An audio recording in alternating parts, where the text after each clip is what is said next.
Então, agora eu vou começar a explicar de onde surgiram essas ideias aqui, e o que quer dizer uma convolução, e o que quer dizer uma subamostragem, o que é esse ReLU, né, que está escrito aqui. E como é que ele faz as predições da saída. Tá ok? Então, existem 4 conceitos-chave para você entender uma rede neural convolucional. As funções de ativação ReLU, Rectifying Linear Unit, a saída apresentada como uma probabilidade através da camada de saída softmax, e os conceitos de convolução e subamostragem, que em inglês é convolution e pooling, ou subsampling, mas pooling é mais utilizado. Tá ok, pessoal? Então, eu vou começar a explicar esses conceitos. Vou começar aqui com a ReLU. ReLU é uma função de ativação. Lembra lá que as nossas redes neurais tradicionais, elas trabalhavam com funções de ativação não lineares do tipo sigmoidal, né? Então, eu estou com 2 funções aqui, que é a sigmoide, que é 1 sobre 1 mais número de Euler elevado a menos x, que tem essa carinha aqui. Essa função, ela dá uma saída de 0 até 1, tá?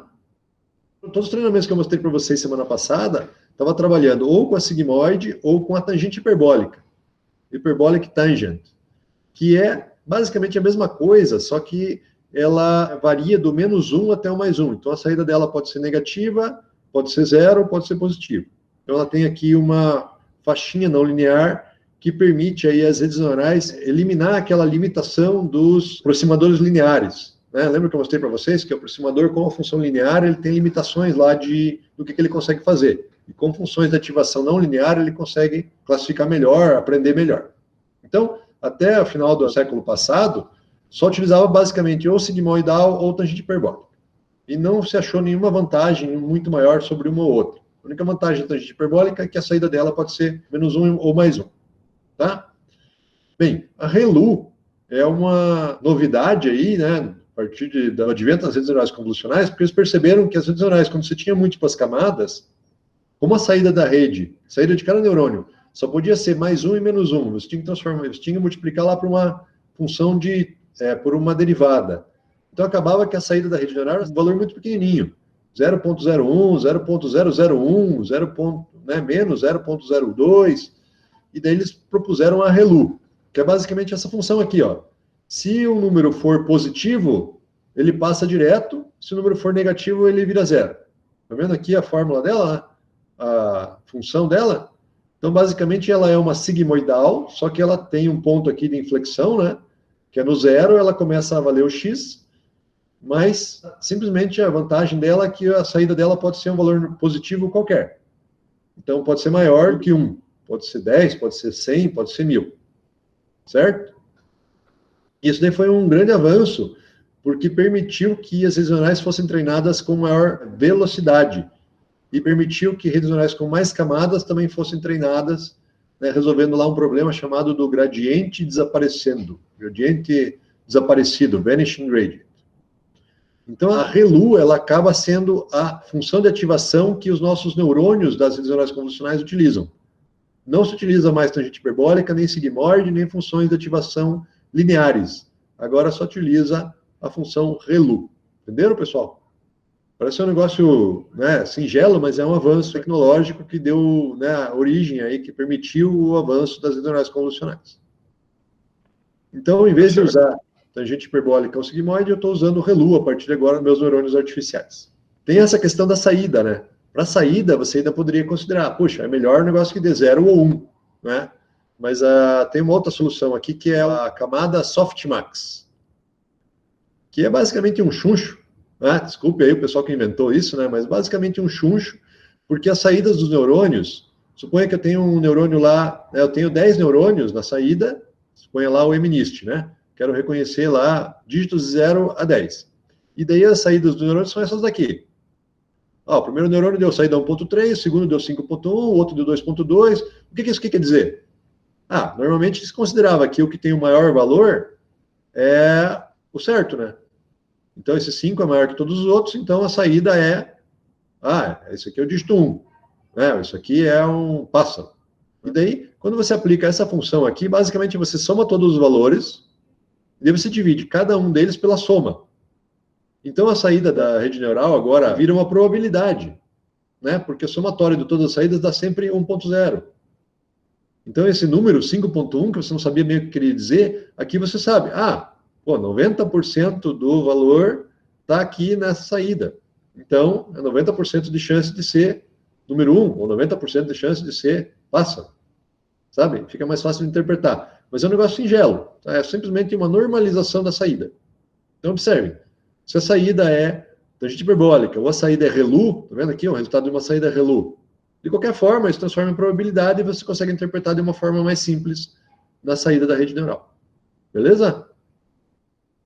Então, a função ReLU, junto com essa softmax aqui, ela permite que a tua saída tenha valores entre 0 e 1, sendo que 1 quer dizer que é aquilo, com certeza, mas valores intermediários quer dizer, tem mais chance, suponha que seja 0,51 aqui e 0,49 aqui.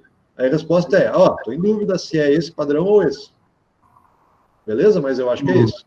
É só, como eu falei, um artifício prático-teórico para você ter uma maior interpretabilidade das saídas. E resolver o problema do ReLU, né? Porque o ReLU poderia ser lá que desse 200 aqui, 130 aqui, 99 aqui, né? Então é difícil você, com saída ReLU, você saber interpretar isso. A saída legal, ela é chata, mas ela pode dar 3 neurônios com saída, né, próximo de 1 aqui. A hora que você quer uma classificação, a interpretação fica difícil de você fazer.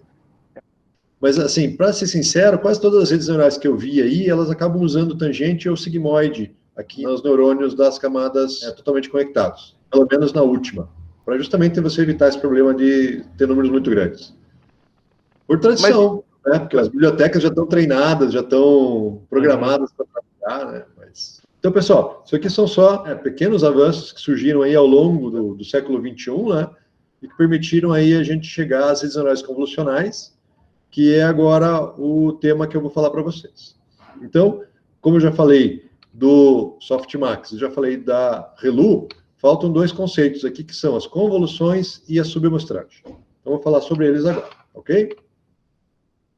Então, aqui tem só um outro desenho de uma rede neural convolucional, só para mostrar aqui a questão dos tensores, né?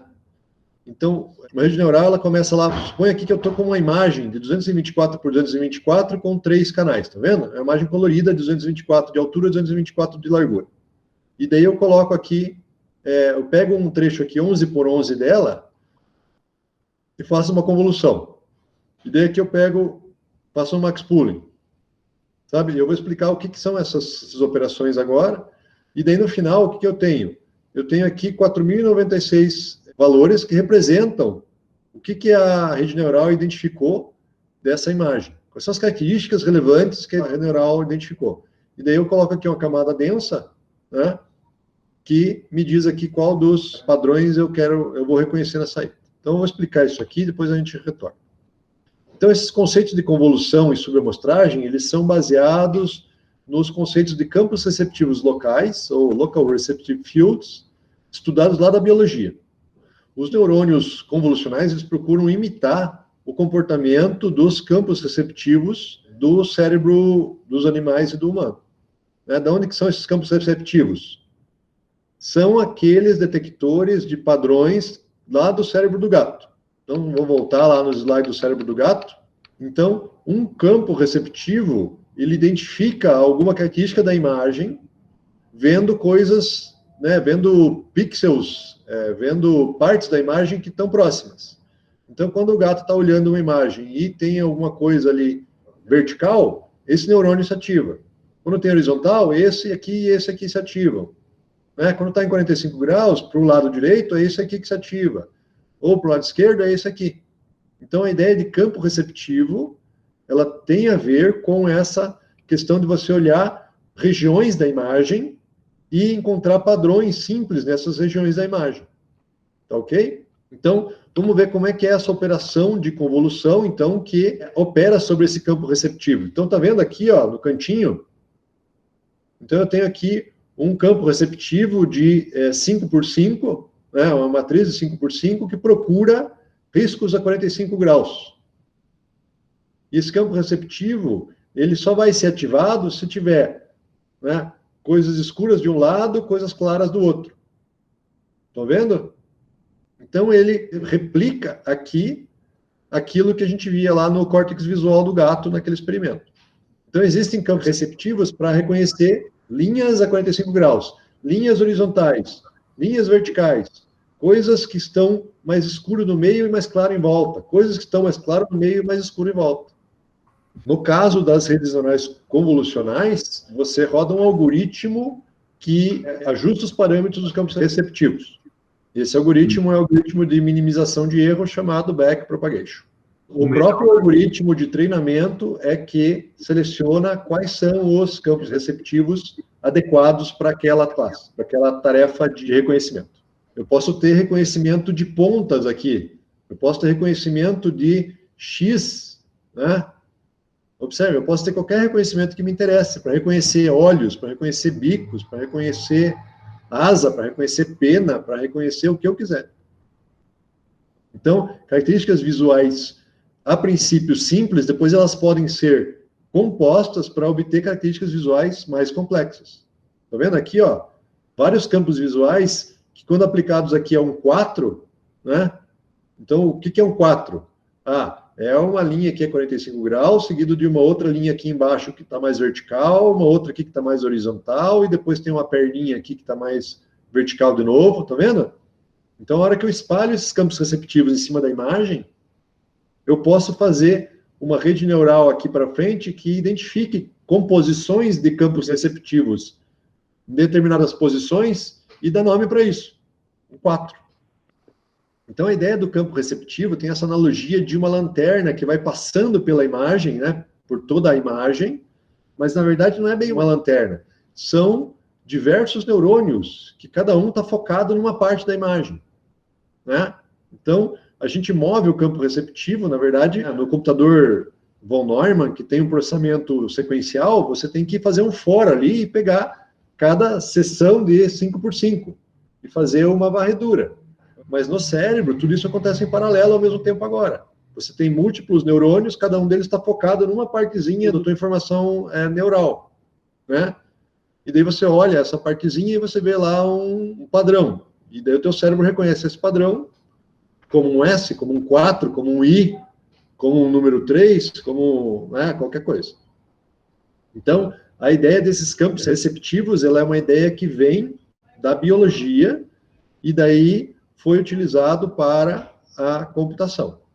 O operador de convolução, basicamente, é uma maneira matemática de você fazer essa operação e saber se tem uma linha horizontal ali, né? Também chamado de filtro de convolução ou kernel convolucional, né? Então, a gente pode interpretar ele como sendo um neurônio. Voltando lá na nosso modelo matemático, o que é um neurônio? É uma unidade que tem aqui um conjunto de pesos, né, um vetor de pesos, que quando ele recebe uma entrada, ele dá uma saída, certo?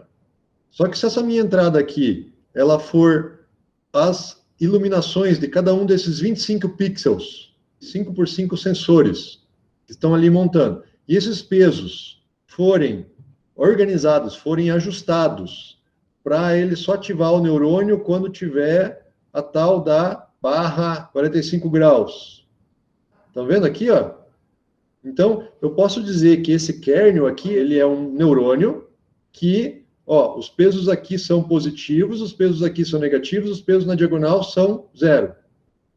E daí eu coloco uma função de ativação que quando tiver, né, coisas claras aqui ou escuras aqui ou vice-versa, ele me ativa o meu neurônio. Então, é um detector de características na forma de um neurônio, que opera simultaneamente todas as multiplicações da entrada pelo valor desse peso e soma tudo isso e me dá uma saída. Então, cada um desses detectores ele vai estar programado para identificar uma determinada característica, certo? E para cada matriz dessa de 5x5, eu posso ter quantos neurônios pendurados aqui, com 25 entradas, quantos eu queira. Certo? Então, voltando lá no slide do gato, a minha aula hoje vai ser a aula do gato. Para cada pedacinho da imagem vista, eu posso ter detectores que identificam vários padrões. O detector de X, detector de ponto, detector de bola, né? Escuro em volta e claro no meio, bola, claro em volta, escuro no meio, para cada partezinha da minha imagem que eu estou vendo. Então, vocês estão vendo aqui, ó, desse lado aqui eu tenho a imagem, eu pego um pedaço dela e faço esse processamento. E daí eu tenho aqui detector, tem barco nesse pedacinho? Ou detector tem vela nesse pedacinho? Ou tem mastro nesse pedacinho? Ou tem pelo menos uma coisa clara para a esquerda e escuro para a direita? E eu faço isso para cada pedacinho. Então, observe, quantos detectores eu vou ter? Quantos eu quiser. Então, eu vou fazer a minha camada convolucional, que aplica esse operador de convolução com um filtro de 5x5, 6x6, 11x11, 10x10, e ele aplica o produto escalar entre a entrada e o filtro. Então, o filtro, na verdade, é uma matriz numérica. Observe, eu estou fazendo bem simplesinho aqui para ver se fica claro. Eu tenho até essa imagem aqui de 5x5 pixels. Todos os pixels eu estou colocando ele binário, 0, 1, tá? Agora eu vou pegar um operador de convolução, um filtro 3x3, que é para encontrar x nessa imagem. E eu vou aplicar ele em todas as partes 3x3 da imagem. Então eu vou aplicar, observe, nessa primeira parte, na segunda, na terceira, daí dou um slot para baixo aqui, mais essas três, daí dou um para baixo, essas três. Onde que ele achou x? Ó, ele achou aqui, ó, tá vendo? Que a ativação é maior. Então aqui está mais compatível em ter um x. Aqui também, aqui também, aqui também. Aqui, ó, não tem x aqui nesse pedaço da imagem. Conseguem perceber? X a todos os campos receptivos com cobertura, né, contínua aqui, né? Indo de um em um para a direita e de um em um para baixo. Mas aqui é um exemplo bem simples com a imagem binária, né? Essa imagem não precisa ser binária, ela poderia ser tons de cinza, sabe? Puxa, onde tem um X aqui com valores grandes, no X ele ia dar muito maior do que no outro. Então, na verdade, eu converti essa imagem em verde aqui, nessa imagem em vermelho aqui, que é uma imagem que já tem as características extraídas a partir do meu padrão. Do meu operador de convolução, o meu filtro ou o meu kernel. Né? Então, isso aqui é a característica convoluída que eu chamo. Então, eu passei o meu detector de X aqui e ele encontrou, ó, tem alguns lugares aqui que tem X, né? São compatíveis com X, outros não são compatíveis. Certo?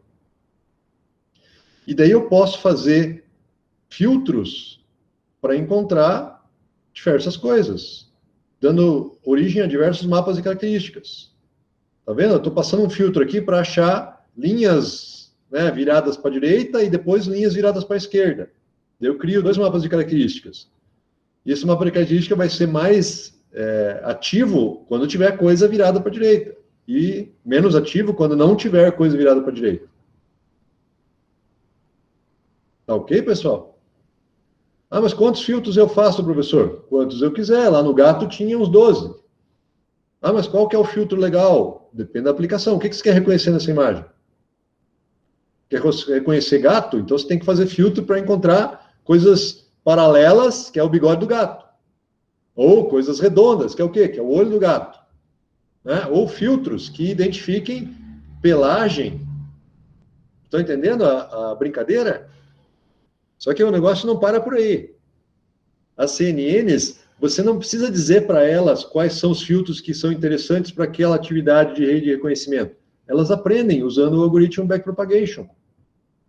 Então, os parâmetros do filtro são aprendidos de forma automática e em camadas. Né? Um filtro bastante comum é esse detector de arestas, que é esse aqui, tá vendo? E a hora que você aplica esse filtro nessa imagem aqui, o que ele vai dar? Ele vai dar as bordas da imagem. Ele vai dar onde é que tem características salientes. Né? Onde é tudo da mesma cor aqui, ele não dá nada, ele deixa tudo preto. E a hora que tem transições de uma cor para outra, ele detecta. Mas qual que é o filtro adequado para a minha aplicação? Eu não sei. Então, o que eu faço? Eu faço a minha rede aprender o filtro. E daí eu vou colocando vários filtros ali e vendo qual que é o conjunto de filtros mais adequado. Tá? E eu vou fazendo isso também em diversas camadas. Então, aqui eu estou fazendo um filtro, tá vendo? Que pega tanto o azul, quanto o verde, quanto o vermelho, e aplica um filtro tridimensional, num campo receptivo 2x2. Então, é 2x2x3. E daí essa minha matriz vai dar aqui as ativações, que daí eu passo para a próxima camada. E o que a próxima camada tem? Tem mais filtros, tem mais filtros e assim por diante. Eu vou dar um exemplo aqui em movimento, né, que eu tirei aqui desse site, em que ele vai aplicando esse filtro, um filtro 3x3x3 aqui, e vai gerando essa saída. Então ele pega essa imagem RGB, daí ele aplica esse filtro 3x3x3, né, que é um tensor, né, mas ele multiplica basicamente esse valor por esse valor, mais esse valor por esse valor, mais esse por esse, etc e tal, e daí vai colocando o valor na saída. E daí você dá um passo para frente. Tá vendo lá, ó? Agora calculou o 7. Isso, mais isso, fez tudo isso daqui, calculou, deu 7. Agora deu menos 7 de novo. Agora você vai para a próxima linha. Deu menos 2. Menos 1, 0, menos 3, 3. Se eu disser aqui que valor positivo quer dizer que esse filtro foi encontrado, então só tem uma posição aqui dessa matriz que foi encontrado o filtro, que é essa, né? Linha 2, coluna 3 aqui. Tá ok, pessoal? Então, a convolução é basicamente isso. É um neurônio que pega uma entrada, multiplica por uma quantidade de valores de pesos aqui e obtém uma saída. E essa saída, ela é a saída daquela camada de neurônios, que é a entrada para a próxima camada de filtros. E esses filtros, eles são sempre aplicados sobre uma área retangular. Aqui eu estou trabalhando com filtros 3x3. E daí eu vou aplicando, cada vez que eu aplico esses filtros, vai diminuindo a dimensionalidade da minha área. Conseguem perceber isso? A minha imagem de saída, né, é um pouquinho menor que a minha imagem de entrada. E a última coisa que eu tenho que falar para vocês hoje é sobre a camada de pooling, que é o seguinte.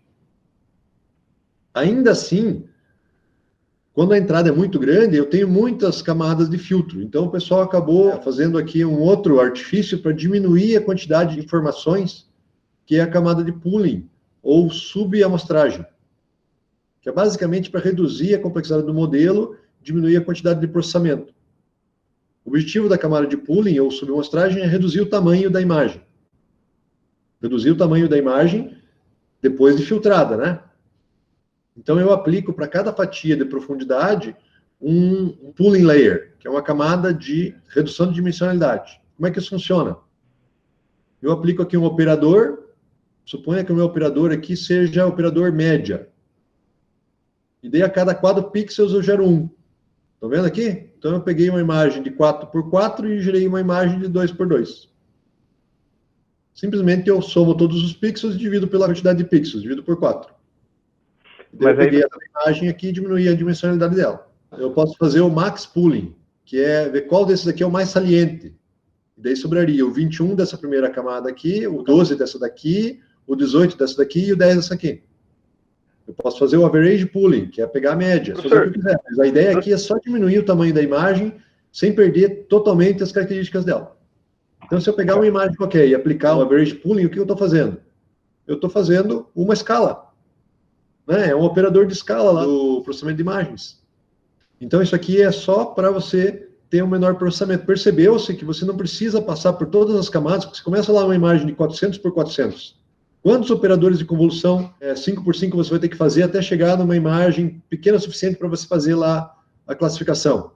Nossa, dezenas de camadas. Né? Por isso você sai do 400 por 400, passa por 398 por 298, depois por 396 por 396. Vai diminuindo muito devagar. Isso aqui aumenta, né, acelera essa diminuição de escala. Aqui o max pooling que eu já tinha falado, né? Pega o maior... eu quero fazer um pooling mais avançado. Então, eu vou pegar 3x3, né? E a cada 9 vai sobrar 1. Aí eu vou diminuir a minha imagem para 1/3 do tamanho original. Então, lembra da nossa rede neural convolucional que eu apresentei lá no exemplo? O que ela tinha? Ela tinha todos esses conceitos que eu falei para vocês. Então, ela pega uma imagem tridimensional, aí ela tem aqui uma camada convolucional com um campo visual aqui relativamente grande, né? Aí ela vai gerar aqui, tá vendo? 3 imagens, né? Porque ela tem 3 tipos de operador de convolução. Daí aqui ela faz um pooling, que diminui a dimensionalidade. Aí ela faz outra convolução, outro pooling, né? E daí aqui ela pega tudo isso aqui, transforma num vetor e aplica aqui a totalmente conectada, que tem 10 neurônios na saída. Que observe, ele pega aqui cada pedacinho da imagem, né, de ver se tem essas características aqui. Dessas características, ele diminui a dimensionalidade e vê outras características, que são composição das anteriores. Né? E ele pode fazer isso várias vezes para identificar um barco como sendo o quê? Ah, é um negócio que tem um mastro, que tem aqui, né, um negócio branco, que tem tal formato, que tem tais linhas aqui, né? Um gato. Ah, um gato tem um negócio chamado focinho, tem dois negócios chamado olho, tem um negócio chamado pelo, tem um negócio chamado bigode. E daí ele vê, isso aqui parece mais um gato, mais um cachorro, mais um barco, mais um pássaro. Pô, essa imagem aqui está mais com cara de barco. E o truque todo da rede neural é o seguinte, e quando você faz o forward aqui, você pega, passa pelas convoluções, passa pelo pooling, passa pela convolução, passa pelo pooling, passa pela rede totalmente conectada e dá uma saída. Tudo propagação, certo? Põe aqui e diz, isso aqui eu acho que tem um cachorro nessa imagem. Aí você apresenta aqui dizendo, não é um cachorro, é um barco. Aí ele vai e ajusta os pesos de todas as camadas, e daí ele ajusta os pesos de todos os neurônios das camadas convolucionais também. O backpropagation ocorre em todas as camadas, exceto o pooling aqui, né, que não tem processamento, é só um operador matemático, mas todas as outras camadas, ele pega esse erro e ele vai retropropagando e ajustando os parâmetros dos reconhecedores de características. Só o que você tem que definir é quantos kernels vai ter, qual que vai ser o tamanho da imagem aqui que você vai pegar, né, qual que é o tamanho das coisas. Quantas camadas convolucionais e quantas de pooling? Aqui é só duas, por questões de desenho. As redes neurais que a gente está trabalhando aí atualmente tem quase uma dezena dessas camadas convolucionais em cascata aqui.